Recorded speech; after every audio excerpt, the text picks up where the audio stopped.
everybody, welcome to Garden Time with Belle. I am so glad to be able to film another video. I didn't post one last week. I try to post videos about every Wednesday and Saturday, Wednesday, Sunday, but last week it was a no-go because we got rain every day. And just 2 nights ago, it got down to 25 degrees where I live.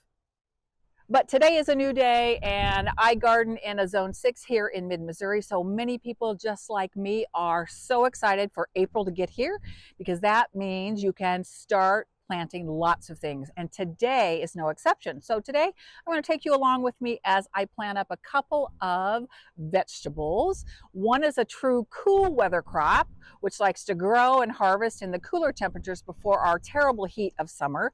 And then the other vegetable that I'm going to plant out today actually isn't necessarily a cool weather crop, but it likes to be planted this time of year because it takes quite a long time to mature. So before I tell you about what 2 veggies I'm going to plant today, I'm going to ask everybody to please like and subscribe to my channel. That means a lot to me. It helps me grow my channel. It helps me reach more gardeners just like you. So if you take a second to hit that red subscribe button, that would be wonderful. So the first thing I thought we'll do is go inside my greenhouse so I can show you what I'm going to be planting up today and show you what I'm going to need for the job. And then we're going to head out and get busy in the raised bed vegetable garden and getting these veggies in the ground.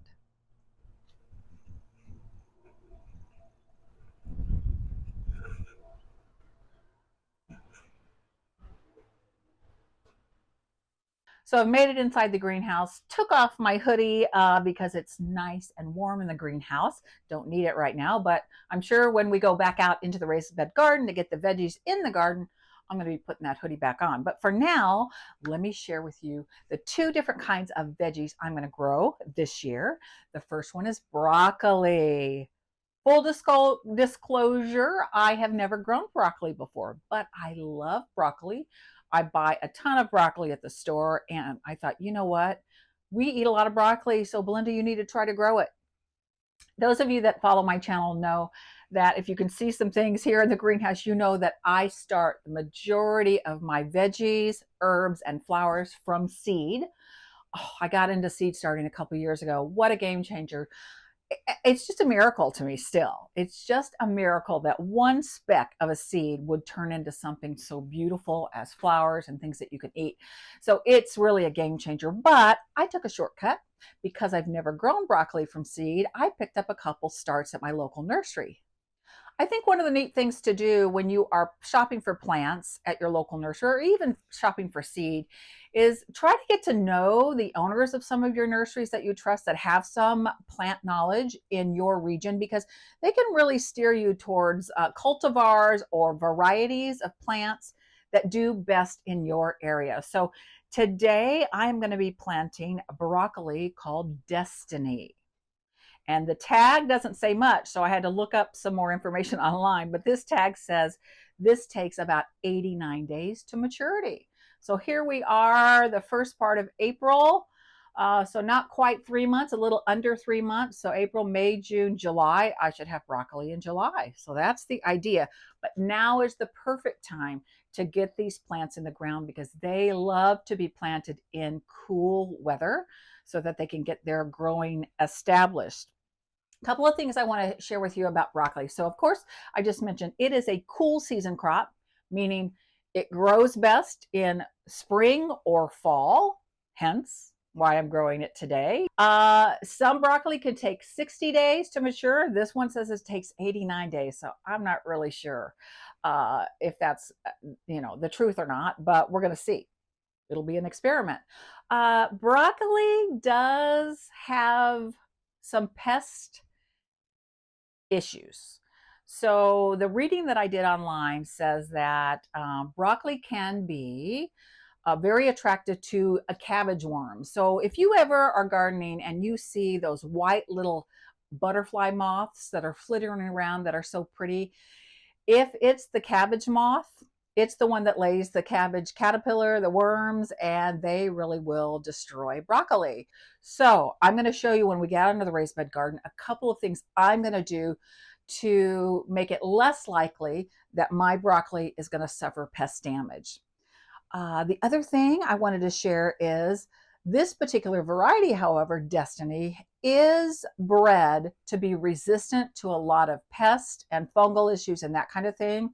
So sometimes if you can look at the tags or ask your person at the nursery, is this disease resistant? How sturdy and vigorous is this plant? They can tell you hopefully a little bit about the nature of the plant, but also, it's a quick Google search. I mean, I can't tell you how many times I go on Google and look up plants and learn more about how to take care of them and to ward off any kind of damage. So that's my broccoli, Destiny. That's going in the ground today. The next veggie I've only grown once before are potatoes, and I picked up a couple of starts. So I actually went to my local nursery and picked up, I don't know what the proper terminology is, but I just got whole potatoes that they sell specifically for growing. I didn't get these at the grocery store. And this variety is called the Red Norland. So take a look at that. And then I got two other ones. And this variety is called Kennebec. So when you are looking to pick up some potatoes at your local nursery to plant, to grow into more potatoes, you want to make sure there are plenty of eyes and plenty of little roots, because that will let you know this is viable. You want one with at least one eye, but if I got really close up to the camera, you all should probably be able to see there's, many, many, many opportunities for these to send up shoots and make potatoes. So starting potatoes in my zone 6, April is a great time to start your potatoes, get them in the ground. So my timing's right. The other thing, a couple of other specs on these potatoes is generally potatoes take about 80 to 90 days to really get to maturity, to really start making lots more baby potatoes under the ground. So again, that's 2.5, 3 months from now, I should be able to harvest, fingers crossed. Planting depth of about 4 to 6 inches deep. So I'll show you more about that when we get into the garden. And in terms of pest issues or fungal issues or anything like that, so there's something called potato scab and potato blight. And again, I'm going to try to prepare the soil and to take care of these plants to avoid that.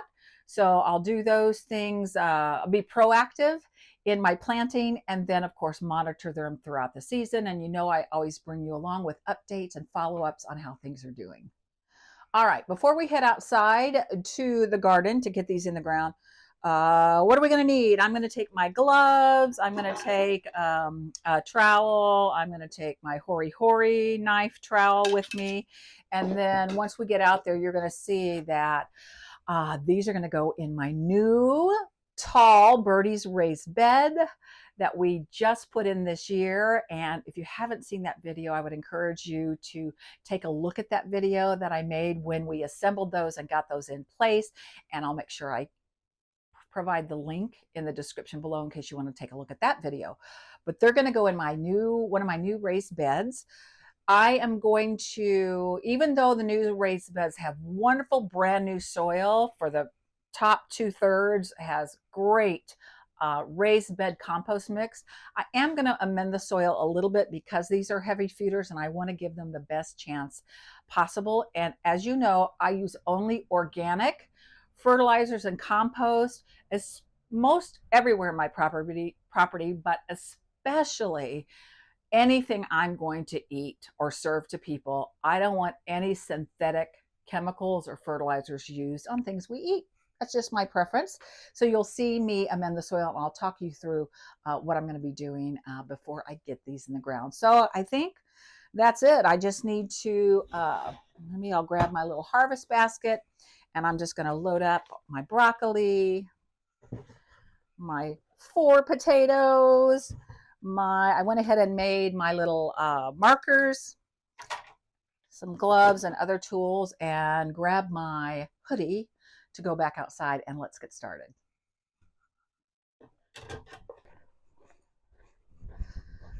All right, here is the raised bed that we are going to plant our broccoli and potatoes in. And what I forgot to share with you all earlier was that You might not know this. I didn't know this until I did some research, that broccoli and potatoes are what they would consider companion plants. They play nicely together. They can be planted together nearby, and they serve some good purposes for each other. So that's always good. So if you are a newer gardener or you're trying new things for the first time, you might want to do a quick little internet search and find out what companion plants, what plants work best together in the garden, and what plants you want to avoid planting with other plants, if that makes any sense. So anyways, the good news is broccoli and potatoes like each other a lot.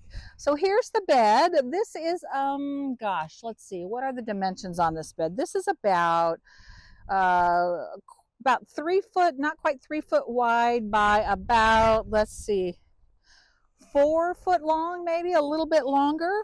So it won't fit a lot of things, but it'll fit these broccoli plants and the potato plants.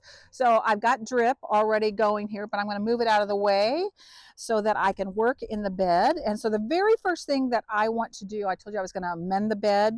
I'm going to put a nice layer of compost. Not a lot, because again, these beds were just filled up. They're brand new beds, and so they've got really high quality soil, raised bed mix that has compost in it. But you know what? I'm an overachiever, so I'm going to go ahead and add a little organic compost and organic fertilizer to the top of the bed before we do our planting.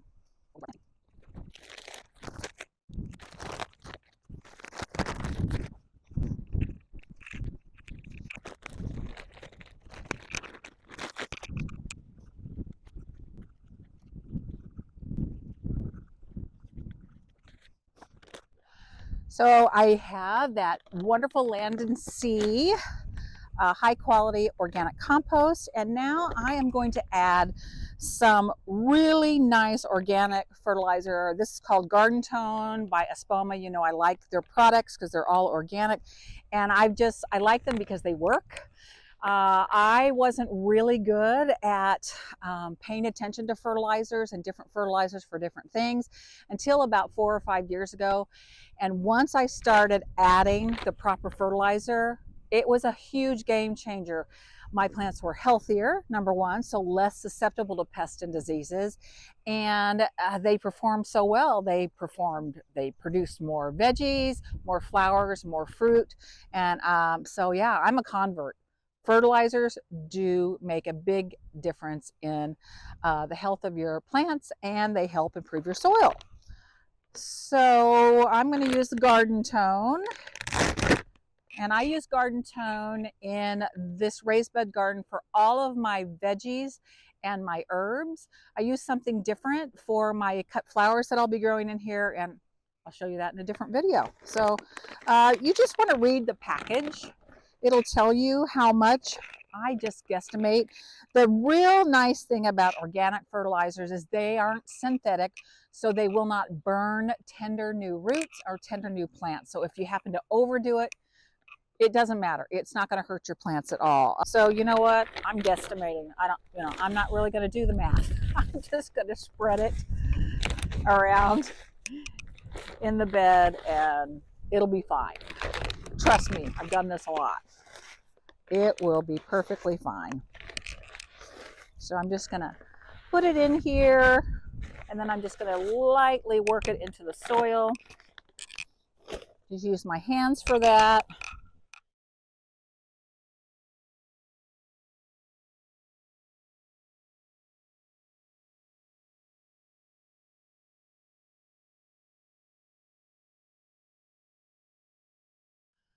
So now I need to decide where the potatoes are going and where the broccoli is going. And this is my thinking.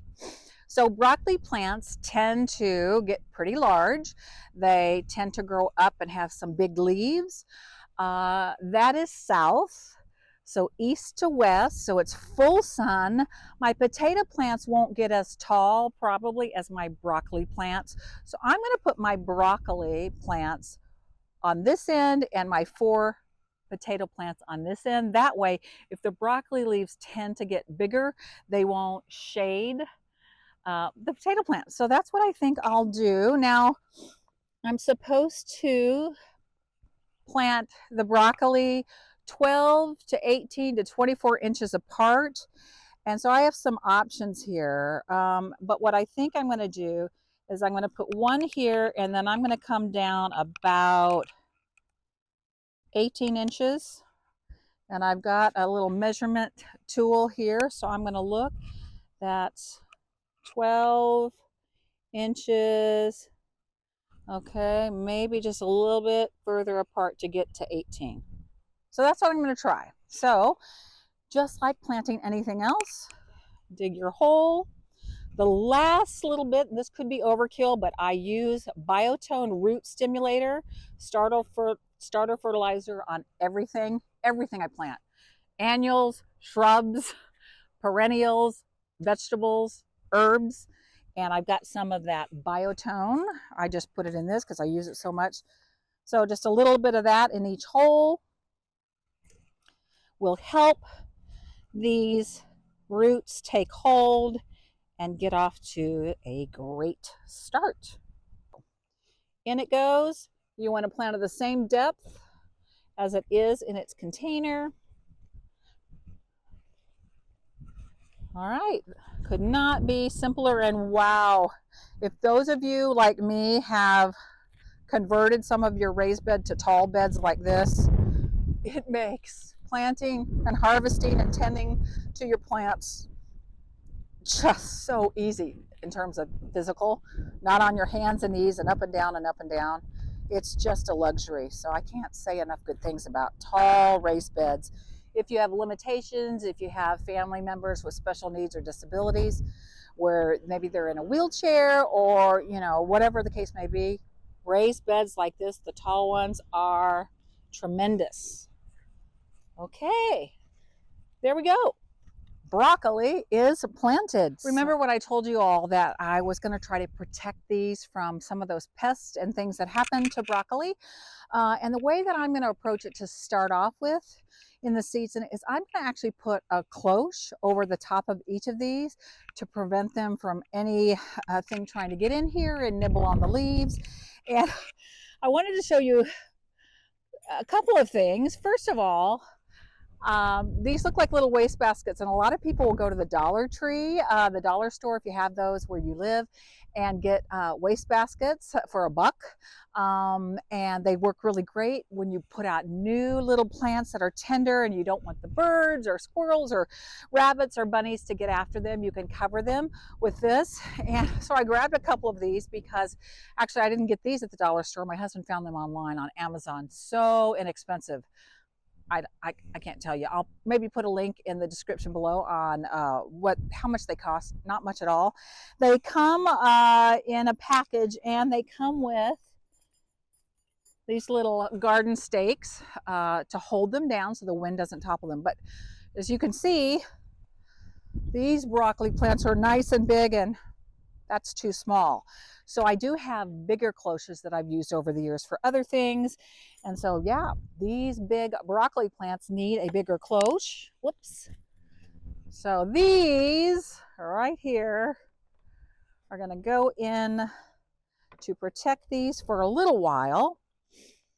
And the last thing that I may end up doing to protect them is I may end up covering this with frost cloth.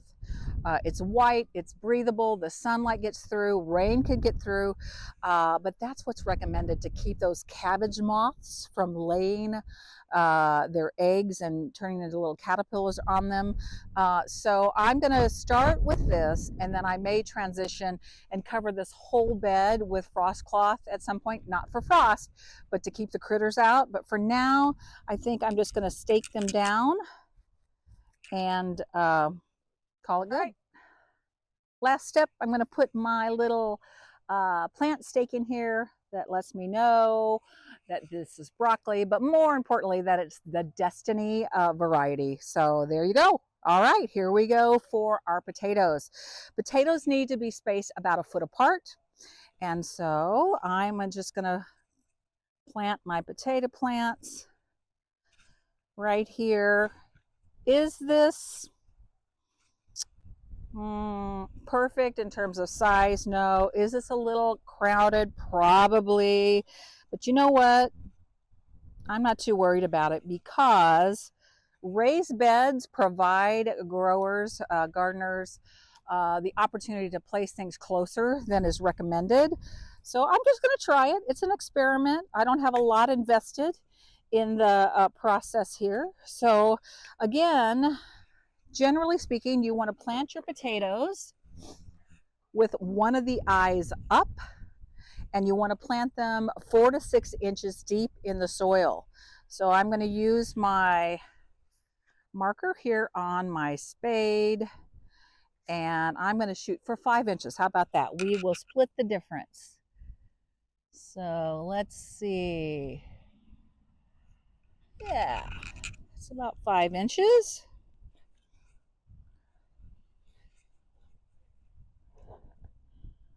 And this one is about 5 inches.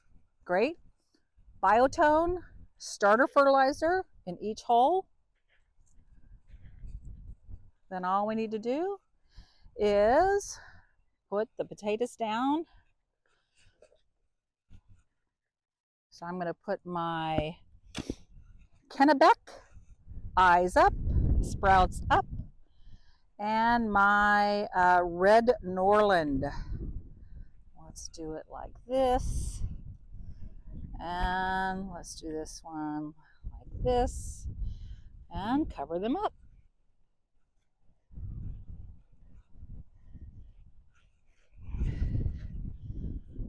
Okay.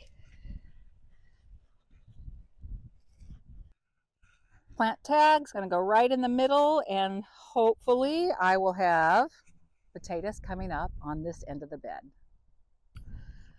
Well, I jumped the gun a little bit because I want to go ahead and weave my drip irrigation tubing through the bed. So I'm going to actually remove these cloches, and then I'll place them on top of the broccoli plants after I get my drip where I want it to go. And could not be easier. I'm telling you, one of the top 5 gardening decisions I've made in my whole career of gardening is to install drip irrigation, not only in my raised bed garden, but throughout our property and all of the other garden beds, the perennial beds, the cut flower beds.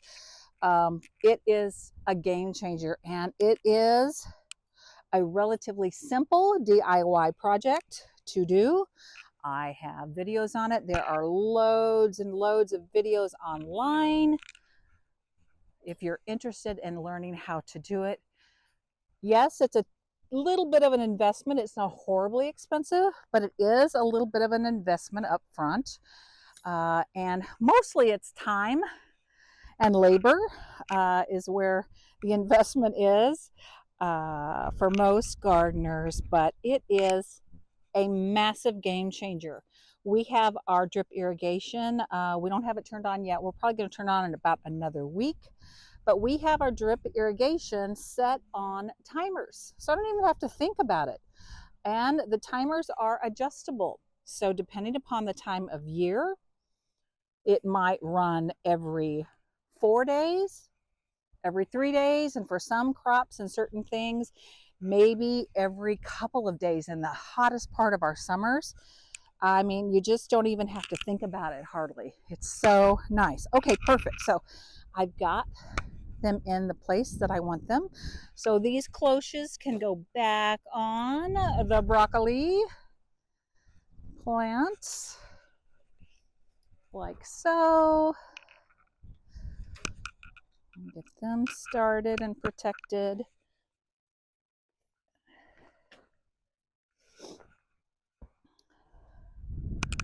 Any of you that have experience growing broccoli, I would love for you to leave some comments on the video with encouragement and information about how you protect your broccoli plants from those pests and diseases that are really common, that lots of Midwestern farmers and gardeners deal with. All right, the very, very final thing for me to do is to water them in. So I'm going to water the plants in and water in the potatoes that are under the soil. And that is going to do it for today's garden project. Thank you guys so much for coming along. I really appreciate your support for my channel. I love hearing from my viewers, so please don't hesitate to reach out and leave comments or questions or suggestions, because even though I've been gardening a long time, I try new things all the time and I'm always wanting to learn more. In this case today, the brand new thing is growing broccoli. So until next time, I wish everybody happy gardening.